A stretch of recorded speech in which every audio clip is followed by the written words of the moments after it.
Mother कहती है कि वो अपने फादर की बात माने। डॉन गुस्सा होकर सारा को उसके रूम में जाने के लिए कहता है और सारा अपने रूम में चली जाती है। सारा किसी को बिना बताए अपने फ्रेंड क्रिस्टोफर के साथ पार्टी में चली जाती है। फिर सारा की मदर और फादर सारा के रूम में जाते हैं तो उन्हें पता लगता है कि वो अपने रूम में नहीं है। अगले दिन क्रिस्टोफर सारा को उसके घर के बाहर ड्रॉप करता है जहाँ डॉन उन दोनों को देख लेता है। डॉन सारा पर बहुत गुस्सा करता है। सारा नाराज होकर अपने रूम में चली जाती है। वहाँ उसकी बड़ी सिस्टर एमी और उसकी मदर आती हैं। सारा उन्हें कहती है कि जैसे ही वो 18 की हो जाएगी वो यहाँ से चली जाएगी। वो अपने अब्यूजिव फादर के साथ नहीं रहना चाहती थी। डॉन बाहर से उनकी बातें सुन रहा होता है और बेसमेंट में एक सीक्रेट रूम में चला जाता है। फिर एक दिन सारा फोन पर क्रिस से बात कर रही होती है। सारा की सिस्टर पहले से ही घर पे नहीं होती और सारा की मॉम स्टोर से सामान के लिए चले जाती है। डॉन और सारा घर में अकेले होते हैं। तभी डॉन सारा को कहता है उसे एक बड़ा सा बॉक्स बेसमेंट में रखना है तो वो उसकी हेल्प करे। वो दोनों उस बॉक्स को बेसमेंट के सीक्रेट रूम में ले जाते हैं। तभी डॉन सारा को बातों में फंसाकर उसे सीक्रेट रूम में लॉक कर देता है। सारा बहुत चिल्लाती है लेकिन वहाँ से आवाज बाहर नहीं जाती। सारा बहुत ही घबरा जाती है। सारा को कुछ समझ नहीं आ रहा होता। सारा वो बॉक्स देखती है जो वो नीचे लाई थी। उसमें सारा के कुछ कपड़े और कुछ बेसिक जरूरत का सामान होता है। सारा बहुत परेशान हो जाती है। वो डोर खोलने के लिए अलग अलग कोड ट्राई करती है। उसके 3 बार ट्राई करते ही लाइट्स बंद हो जाती हैं और वेंटिलेशन भी बंद हो जाती है। दूसरी तरफ एमी और उसकी मॉम सारा के लिए बहुत परेशान हो रहे होते हैं लेकिन डॉन रिलैक्स बैठा होता है और कहता है कि वो पिछली बार की तरह कल तक आ जाएगी। सारा को नीचे 4 दिन बीत जाते हैं। फिर डॉन नीचे आता है। सारा उसको धक्का देकर भागने की कोशिश करती है लेकिन बाहर एक और डोर होता है जो कि लॉक्ड होता है। डॉन उसको पकड़ लेता है और घसीटते हुए अंदर ले आता है। वो उसे कहता है ये उसके डिसरिस्पेक्टफुल बिहेवियर की वजह से हो रहा है और उसके साथ जबरदस्ती करता है। एमी और उसकी मॉम पुलिस को बुला लेते हैं। वहाँ डॉन ऑफिसर को कन्विंस कर लेता है कि सारा अपनी मर्जी से भागी है। वो पहले ही भागने के बारे में कह रही थी। फिर वो ऑफिसर कहता है कि हमें सारा के लिए वेट करना चाहिए और रिपोर्ट लिखकर वहाँ से चला जाता है। कुछ दिनों बाद क्रिस सारा के घर आता है। वहाँ उसे डॉन मिलता है। क्रिस सारा के बारे में पूछता है तो डॉन उसे बताता है कि वो स्टीव नाम के एक लड़के के साथ फ्लोरिडा शिफ्ट हो गई है। अब 21 दिन बीत चुके होते हैं। आज सारा का बर्थडे होता है। सारा 18 साल की हो जाती है। डॉन सारा के लिए केक और कैंडल लेकर आता है। वो उसे कैंडल बुझाने के लिए बोलता है। सारा कैंडल बुझा देती है। डॉन जैसे बोलता है सारा वैसे ही कर रही होती है क्योंकि डॉन उसे कहता है कि अगर वो उसकी बात मानेगी तो वो उसे पनिश नहीं करेगा और आजाद कर देगा। डॉन सारा के लिए एक ड्रेस लाता है और उसे पहन कर आने के लिए कहता है। फिर डॉन सारा से कहता है कि तुम कोई विश मांगो तो सारा कहती है कि वो यहाँ से बाहर जाना चाहती है। फिर डॉन कहता है कि ये अभी नहीं हो सकता है तो सारा उससे टीवी डिमांड करती है तो डॉन उसके लिए भी मना कर देता है। फिर वो एक घड़ी मांगती है तो डॉन घड़ी के लिए मान जाता है। वो सारा के साथ फिर से जबरदस्ती करता है। अगले दिन डॉन सारा को घड़ी लाकर देता है। फिर सारा खाने के कैन से एक हथियार बनाती है। फिर जब डॉन वहाँ आता है तो वो उससे अटैक करती है लेकिन डॉन समझ जाता है और सारा को बहुत पीटता है और सारा का हाथ तोड़ देता है। फिर लगभग 1 साल बीत जाता है। सारा प्रेग्नेंट होती है। सारा को पेन होता है और बड़ी मुश्किल से वो अकेले ही वहाँ एक बेबी गर्ल को बर्थ देती है। वो उसका नाम मैरी रखती है।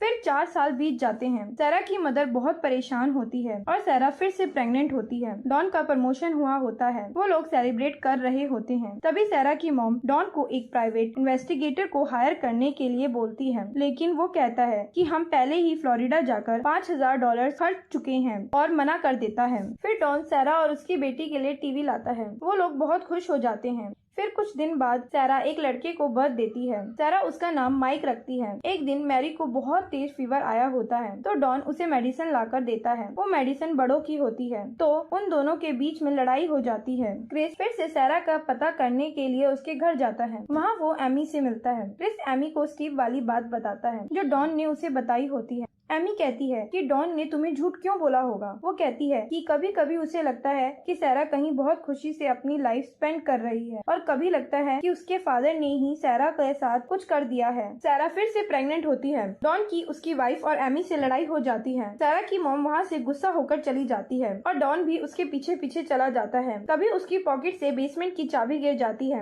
एमी वो चाबी ले लेती है और बेसमेंट में चली जाती है। वहाँ वो सारा सामान देख कर सोचने लगती है कि ये सब यहाँ क्यों क्यों रखा हुआ है। इतनी देर में डॉन वहाँ आ जाता है और एमी को वहाँ से भगा देता है। फिर सारा अपने थर्ड बेबी को बर्थ देती है। वो एक बॉय होता है, उसका नाम थॉमस रखा जाता है। सारा डॉन को कन्विंस करती है कि वो इस बच्चे को बाहर के वर्ल्ड में ले जाए और उसे वहीं बड़ा करे। इस बात पर डॉन को एक आइडिया आता है। वो चुपचाप उस बच्चे को अपने घर के बाहर रख देता है। सारा की मदर बच्चे की आवाज सुनकर बाहर आती है। वो देखती है कि बच्चे के साथ एक नोट रखा हुआ है। उस नोट पर लिखा हुआ होता है कि डियर मॉम, मैं सारा हूँ। मैं अपने बॉयफ्रेंड के साथ खुश हूँ, पर मेरी फाइनेंशियल कंडीशन अभी तक ठीक नहीं है। तब तक के लिए आप इस बच्चे को रख ले। फिर सारा की मदर उस बेबी को रख लेती है और वो अंदर चली जाती है। तभी वहाँ डॉन को एक और नोट मिलता है। उस पर लिखा हुआ होता है कि डैड ने मुझे बेसमेंट में बंद कर रखा है। डॉन बहुत गुस्सा हो जाता है और सारा के साथ जबरदस्ती करता है। अब 14 साल बीत चुके हैं। सारा के दोनों बच्चे बड़े हो जाते हैं। एक दिन सारा की डॉटर मेकअप करती है तो डॉन उसे बहुत ही बुरी नजर से दिखता है। सारा डॉन के इरादे समझ जाती है। वो डॉन को कहती है कि वो उसकी बेटी से दूर रहे। सारा की बेटी को अस्थमा होता है। एक दिन बहुत बारिश हो रही होती है तो सारा देखती है कि छत से पानी टपक रहा है। तो सारा को लगता है कि वहाँ कोई कच्ची जगह है। वो सोचती है कि वो इसे तोड़ सकते हैं। सारा एक स्पून की हेल्प से उस जगह एक सुराख कर देती है। वो सुराख से फ्लैश लाइट बाहर निकालती है और हेल्प मांगने की कोशिश करती है। बाहर घूम रहा एक आदमी उस लाइट को देख लेता है, लेकिन उसे समझ नहीं आता कि ये कैसी लाइट है। तो वो जाकर घर की बेल बजाता है। डॉन बाहर आता है। वो डॉन को बताता है कि तुम्हारे घर के कोने से एक लाइट ब्लिंक हो रही है। ये सुनकर डॉन गुस्से से पागल हो जाता है। वो बेसमेंट में जाकर सारा को मारने लगता है। वो उसे इतना मारता है कि उसका मिसकैरेज हो जाता है। सारा एक मरे हुए बेबी को बर्थ देती है।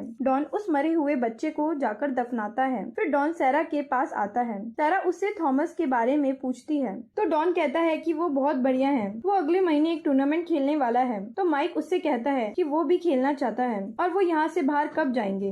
तो डॉन कहता है कि जब तुम्हारी मॉम सही से बिहेव करना सीख जाएगी तो तुम लोग बाहर जा सकते हैं। तो सारा डॉन को सॉरी बोलती है कि माइक ने उससे बाहर जाने के लिए पूछा। फिर सारा के दोनों बच्चे सारा पर चिल्लाने लग जाते हैं और कहते हैं कि आपने सॉरी क्यों बोला, हमने ऐसा क्या गलत पूछ दिया। और वो लोग बाहर जाने की जिद करने लगते हैं। सारा उन्हें कहती है कि उसने ऐसा बस उन दोनों को डॉन से बचाने के लिए कहा। सारा को बहुत गुस्सा आ जाता है और वो सारा सामान तोड़ने लग जाती है और लेट कर क्रिस और अपना लास्ट मोमेंट याद करने लग जाती है। फिर सारा के दोनों बच्चे सारा से माफी मांगते हैं। सारा उन्हें सब कुछ सच सच बता देती है। बच्चे ये बातें सुनकर बहुत ज्यादा शॉक हो जाते हैं। तभी मैरी को अस्थमा अटैक आ जाता है। सारा उनसे कहती है कि वो उनसे बहुत प्यार करती है। कुछ टाइम बाद डॉन आता है। वो किसी बात पर सारा को डांट रहा होता है तो माइक को गुस्सा आ जाता है और वो डॉन से लड़ने लग जाता है। डॉन गुस्से में वहाँ से चला जाता है और बेसमेंट की लाइट को बंद कर देता है। फिर कुछ दिनों बाद डॉन की जॉब चली जाती है। अब उसकी सेविंग्स खत्म हो रही होती है। डॉन की वाइफ उससे पूछती है कि पैसे खर्च कहाँ हो रहे हैं। डॉन को बैंक का नोटिस आया होता है जिसमें उसे घर खाली करने के लिए कहा जाता है। तब डॉन सारा और उसके दोनों बच्चों को मारने की सोचता है। वो वेंटिलेशन को अपनी गाड़ी से जोड़कर गाड़ी का धुआं छोड़ता है ताकि वो लोग नीचे सफोकेशन से मर जाएं। तभी वहाँ पर थॉमस आ जाता है और डॉन गाड़ी बंद कर देता है। अब 20 साल पूरे हो गए हैं। मैरी को बहुत बुरा अस्थमा अटैक आता है। सारा डॉन को बोलती है कि उसे हॉस्पिटल लेकर जाना होगा, नहीं तो वो यहीं मर जाएगी। बहुत रिक्वेस्ट करने के बाद डॉन मान जाता है। वो सारा और मैरी को लेकर हॉस्पिटल के लिए निकलता है। सारा बेसमेंट से बाहर आती है तो उसे वो घर देखकर पुराना टाइम याद आता है। वो लोग हॉस्पिटल पहुंचते हैं। मैरी की हालत बहुत क्रिटिकल होती है लेकिन उसे बचा लिया जाता है। वहाँ वो एक लेडी डॉक्टर से मिलते हैं जो मैरी के बारे में पूछ रही होती है। सारा बाहर आने के बाद ये सोच लेती है कि वो वापस बेसमेंट में नहीं जाएगी। सारा डॉन से बचकर उस लेडी डॉक्टर के पास भाग जाती है। सारा उस डॉक्टर से गले लगकर रोने लग जाती है। वहाँ पर एक ऑफिसर भी होता है। वो लोग समझ जाते हैं कि सारा किसी मुसीबत में है। डॉन सारा को देखकर भागने लगता है तो वो ऑफिसर उसे पकड़ लेता है। डॉन पुलिस को सब कुछ बताता है। वो उन्हें बेसमेंट में जाने का रास्ता भी बताता है। फिर माइक को भी बेसमेंट से निकाल लिया जाता है। सारा की मदर और थॉमस ये देखकर बहुत ही शॉक हो जाते हैं। इसके बाद डॉन को उम्र कैद की सजा दी जाती है। फिर सारा अपनी मॉम और एमी के साथ बैठी होती है। सारा के तीनों बच्चे साथ में खेल रहे होते हैं। तभी वहाँ क्रिश आता है और सारा से मिलता है। उसने शादी नहीं करी होती। फिर सारा और क्रिश साथ में घूमने चले जाते हैं और